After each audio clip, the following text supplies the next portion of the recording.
We all should be asking, why is this happening? Who is behind this? Let's start by following the money trail. For starters, there is a revolving door where people in the government regulating vaccines then go to work for vaccine makers, and vice versa. People who work for the vaccine makers then go to work for the government regulating vaccines. So it works kind of like the finance industry, where one day you're Timothy Geithner, chairman of the New York Federal Reserve Bank, and then the next day President Obama appoints you as Treasury Secretary for America. Right. The vaccine industry works about like that. Well, it's interesting that Jen asks who is behind the H1N1 story, because actually, who is behind it? And I'm talking, of course, about the World Health Organization. World Health Organization? Who came up with the idea to have a World Health Organization?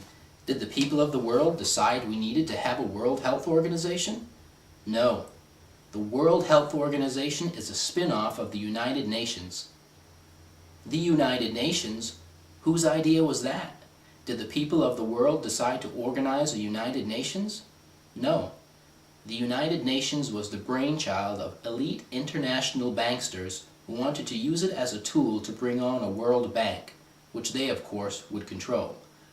We are talking about really old money, folks. The Rothschilds of Europe, the Rockefellers of America.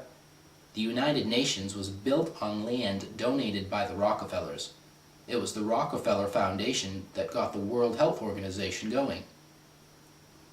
So when the World Health Organization tells us that there's a very scary swine flu going around and that we all need to take a vaccine, the first question I'm going to ask is what's in it for the Rothschilds and Rockefellers?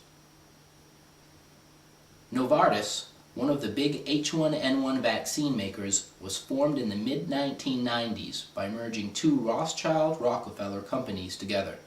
Shortly after that, they signed a lease for 160,000 square feet at the Rockefeller Group Corporate Park. In 2009, Novartis was awarded $486 million by the U.S. government to produce vaccines. David Rockefeller and Rupert Murdoch co-chair the Partnership for New York City, which is involved in vaccine research and development. Between the two of them, they control much of the mass media in America. Folks, we just want you to have all the facts before you make your decision about whether or not the H1N1 vaccinations are the right choice for you or your family. All we've done is connect the dots that any real media would do that was operating with a public interest in mind. If you are watching or reading other news sources that mention H1N1 day after day after day without ever mentioning the warnings it gives right in the H1N1 package insert, then you might want to ask yourself, whose interests are those news outlets serving? The next time you're watching Brian Williams broadcasting from the NBC studios at Rockefeller Plaza, ask yourself, is this really news I'm watching, or is this propaganda?